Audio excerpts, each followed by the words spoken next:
Hello बच्चों, आइए प्रश्न को देखते हैं। यदि f(x) बराबर है कोस log x के, तो हमें निम्नलिखित का मान ज्ञात करना है। f(x) गुणा में fy माइनस में 1/2 अंदर दे रखा है f(x) बटा में y प्लस f(x, y) इसका मान ज्ञात करना है। प्रश्न को हल करने से पहले इसकी मुख्य अवधारणा के बारे में चर्चा कर लेते हैं। तो यहाँ पे देखिए हम लोग लिखने वाले हैं मुख्य अवधारणा।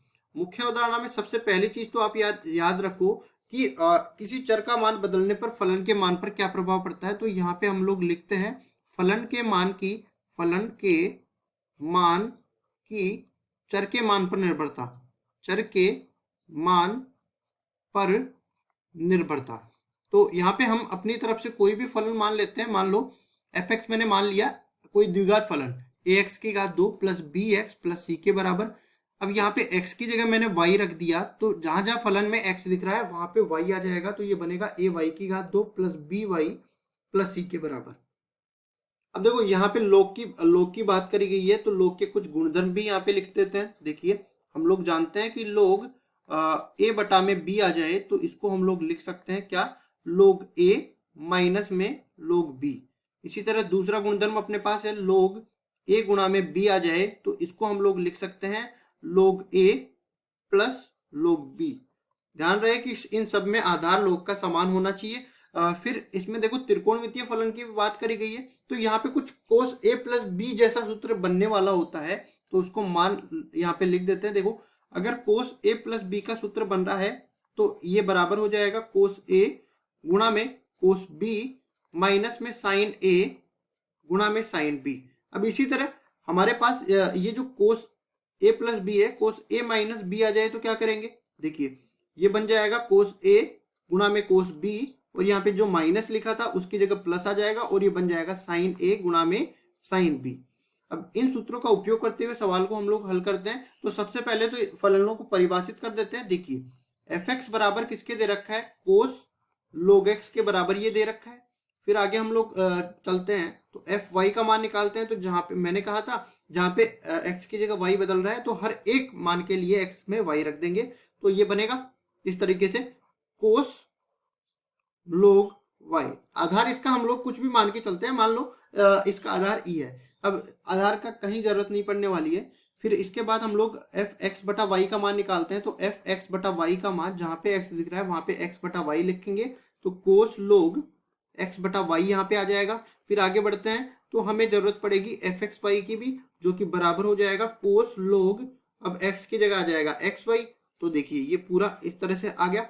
अब जो मान हमें पूछा है उसमें सारे के सारे मान रख देते हैं। तो देखिए इसमें हमें मान पूछा है f(x) गुणा में fy माइनस में सॉरी यहाँ पे है माइनस 1/2 अंदर दे रखा है क्या, अंदर है f(x) बटा में y प्लस f(x, y)। तो x बटा में y प्लस f(x, y) इसका मान हमें निकालना है। ठीक है, तो देखिए इसके लिए हम लोग क्या करते हैं, यहाँ पे f(x) का मान किसके बराबर निकाला था, ये सवाल में ही दे रखा है कोस log x के बराबर है।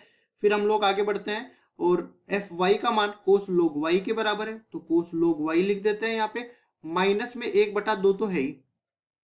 ठीक है, इसके बाद देखिए हमारे पास अंदर f(x बटा y का मान निकालना है, तो यहाँ पे हमने निकाल के बता दिया है कोस log x बटा y के बराबर ये आ जाएगा। तो ये बनेगा देखिए इस तरीके से कोस log x बटा y ये बन जाएगा। फिर हम लोग आगे बढ़ते हैं और f(x) गुणा में y का मान निकालते हैं, जो कि हमने पहले ही निकाल दिया है, कोस log xy के बराबर ये आ जाएगा। अब देखिए यहाँ पे हम लोग कुछ गुणधर्म लगाने वाले हैं। तो ये दोनों तो बाहर वाले पद तो इसी तरह रहने वाला है, तो इनको इसी तरह रखेंगे, कोस log x गुणा में कोस log y, ये इसी तरह रहेंगे। फिर इसके बाद देखिए माइनस में 1/2 अंदर वाला क्या बन जाएगा, कोस, और इसके में अंदर देखिए जो लोग का गुणधर्म हमने यहाँ पे लगाया था लोग a बटा में b बराबर लोग a माइनस में लोग b होता है, ये यहाँ पे बनने वाला है। तो देखिए यहाँ पे ये बनेगा लोग x माइनस में लोग y। अब इसके बाद देखिए प्लस ये बनेगा कोस, और यहाँ पे दूसरा वाला गुणधर्म लोग का लग जाएगा, यहाँ पे लोग x प्लस लोग y। अब इसको एक तरह से हम लोग इस तरह से देखें कि अगर log x को हम a मान ले और log y को b मान ले, तो यहाँ पे कोस a माइनस b का सूत्र बन गया। इसी तरह यहाँ पे कोस a प्लस b का सूत्र बन गया, यहाँ पे y आने वाला है। तो ये वाला सूत्र इसमें लगाते हैं, तो देखिए यहाँ पे क्या बनने वाला है, ये बाहर वाला पद तो ऐसे की ऐसे ही रहेगा, कोस log x गुणा में कोस log y। अब इसके बाद अंदर वाला बदलेगा कुछ, तो ये इस तरह से बदलेगा, देखिए माइनस में 1/2 और ये कोस a माइनस में b का सूत्र लगेगा, तो यहाँ पे पहले वाला बनेगा कोस log x गुणा में कोस log y, कोस log y। इसके बाद हम लोग देखते हैं यहाँ पे माइनस में ये बनेगा साइन log x गुणा में साइन log y। ये बन गया, पहले वाले का काम हो गया। अब दूसरे वाले पे चलते हैं, तो ये दूसरा वाला क्या बनेगा, कोस log x, सॉरी माइनस है तो पहले प्लस आएगा, क्योंकि यहाँ पे हमने पहले भी लिखा है कोस a माइनस बी है, तो कोस a cos b plus sign है साइन b आएगा, और कोस a प्लस b है तो इसके लिए परिभाषा हम लोग लगा देते हैं कोस log x कोस log y, ये बनेगा। अब यहाँ पे देखिए ये यहाँ पे माइनस आने वाला है, तो ये बनेगा साइन log x गुणा में साइन log y।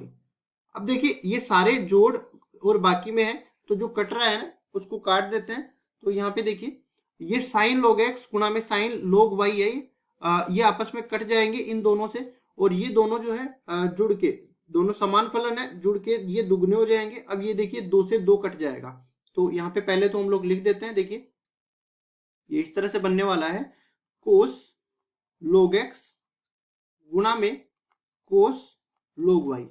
अब उसके बाद देखिए यहाँ पे माइनस में 1/2 तो है ही, और ये गुणा हो जाएगा 2 गुणा में, ये 2 गुने हो जाएंगे, और ये बन जाएगा कोस log x गुणा में कोस log y। कोस log y 1/2 से 2 कट जाएगा, और यहाँ पे ये माइनस प्लस बन के ये सारे मान आपस में कट जाएंगे, ये पूरा मान इस पूरे मान से कट जाएगा, और कुल मिला के अपने पास 0 के बराबर आ जाएगा। मतलब हम लोग यहाँ पे कह सकते हैं कि fx गुणा में fy माइनस में 1/2 अंदर दे रखा है, fx बटा में y गुणा फिर प्लस है fxy, इस पूरे का मान 0 के बराबर आ गया। और 0 के बराबर हमने कैसे निकाला, यहाँ पे हमने log के गुणधर्म देखे और यहाँ पे त्रिकोणमिति के फलन के कुछ सूत्र देखे, इन सूत्रों का उपयोग करते हुए हमने इस पूरे फलन के मान को हमने 0 के बराबर सिद्ध करके बता दिया। आशा करता हूँ ये सवाल आपको समझ में आया होगा। धन्यवाद।